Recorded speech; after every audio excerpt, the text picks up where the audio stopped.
Shalom Bapak Ibu yang dikasihi Tuhan Yesus. Bersyukur sekali saya diberikan kesempatan untuk menyapa Bapak dan Ibu dan memberitakan firman Tuhan dalam ibadah keluarga Rabu 1 Juli 2020. Bapak Ibu yang dikasihi Tuhan, kita mungkin pernah mengalami situasi terjebak di mana kita tidak tahu jalan keluar.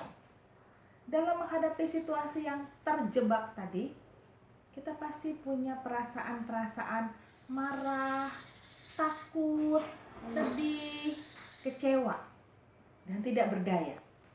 Nah, perasaan-perasaan itu yang dialami oleh Raja Daud pada saat dirinya harus menghadapi kenyataan pemberontakan Absalom, anaknya sendiri, untuk menjadi raja di Israel. Namun kita belajar dari Daud melalui pembacaan Alkitab kita, apa yang Daud lakukan dalam situasi terjebak tadi, dalam situasi tidak berdaya menghadapi pemberontakan anaknya sendiri. Kita lihat sama-sama ya pembacaan Alkitab kita. Mazmur 141 diawali dengan seruan Daud kepada Tuhan. Ya Tuhan, aku berseru kepadamu, datanglah segera kepadaku. Berilah telinga kepada suaraku waktu aku berseru kepadamu. Daud berseru kepada Tuhan. Dia datang kepada Tuhan. Mohon agar Tuhan memberikan perhatian terhadap dirinya. Dan Daud datang kepada Tuhan tidak dengan tangan hampa. Ayat 2, biarlah doaku adalah bagimu seperti persembahan ukupan, dan tanganku yang terangkat seperti persembahan korban pada waktu petang.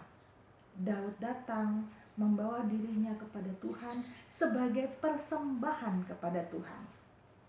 Kemudian Daud meminta agar Tuhan mengawasi mulutnya, berjaga pada pintu bibirnya. Itu di ayat 3. Awasilah mulutku ya Tuhan, berjagalah pada pintu bibirku. Yang pertama Daud minta dari Tuhan adalah mengawasi perkataan-perkataannya.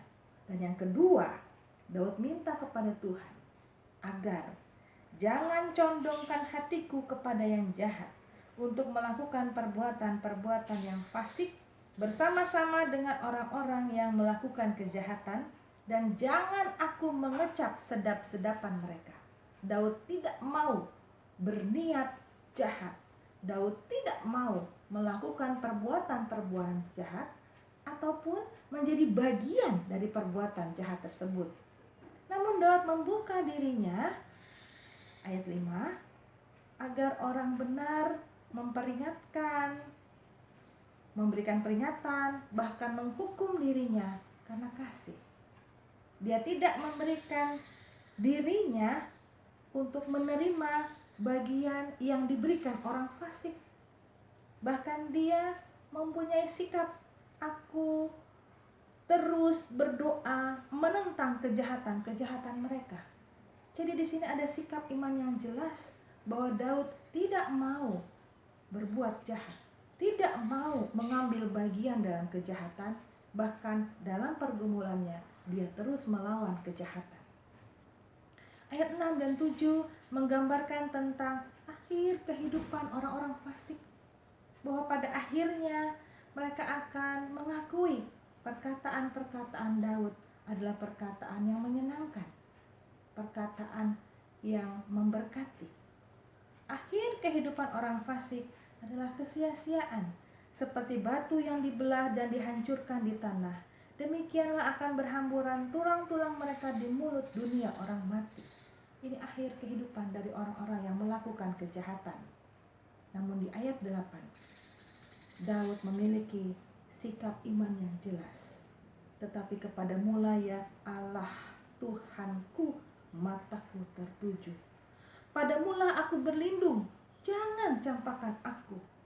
Hanya kepada Tuhan Daud menunjukkan mata iman dan kehidupannya. Hanya kepada Tuhan dirinya berlindung. Dan perlindungannya kepada Tuhan itu digambarkan di ayat 9 dan 10. Lindungilah aku terhadap katupan jerat yang mereka pasang terhadap aku. dan dari perangkap orang-orang yang melakukan kejahatan. Daud minta perlindungan dari Tuhan, dari katupan jerat, dari perangkap, dari jala yang dipasang orang-orang yang berbuat jahat atau yang berniat jahat terhadap dirinya. Daud minta perlindungan daripada Tuhan. Dan dia tahu bahwa kalau Tuhan melindungi, dia akan dapat melalui semuanya itu. Katupan jerat, perangkap, jala, itu semua akan dilepaskan oleh Tuhan. Daud akan mendapatkan jalan keluar yang penuh dengan berkat. Bapak Ibu yang dikasihi Tuhan Yesus, melalui pembacaan Alkitab kita pada malam hari ini, kita belajar bersama bahwa dalam situasi yang sulit, kalau kita diperhadapkan dengan tantangan yang berat, yang membuat kita tidak berdaya, kita takut, kita cemas, kita khawatir, mungkin juga kita kecewa, dan sekali lagi tidak berdaya. Belajar dari Daud melalui pembacaan Alkitab kita, mari datang kepada Tuhan, mohon pertolongan dari Tuhan, dan kita minta kepada Tuhan agar perkataan kita tetap menjadi perkataan yang benar, agar hati kita tidak berniat atau bermaksud jahat, agar kita tidak menjadi bagian dari kejahatan, tapi tetap hidup di dalam kebenaran. Kita mau hidup dalam perlindungan Tuhan, karena hanya Tuhan yang berkuasa membuka setiap katupan jerat, membuka setiap perangkap yang orang-orang jahat pasang kepada kita, membuka setiap jala yang akan menghalangi kita, yang akan merintangi kita. Tuhan akan buka semuanya itu, sehingga kita mendapatkan jalan keluar, jalan yang penuh dengan berkat Tuhan.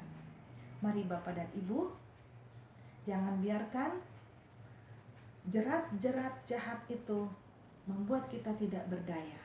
Mari datang kepada Tuhan yang berkuasa membukakan jalan keluar, membukakan jalan berkat untuk kita. Dan mari tetap hidup di dalam kebenaran. Tuhan memberkati kita semua. Amin. Selamat malam Bapak Ibu yang dikasihi Tuhan. Tuhan Yesus memberkati.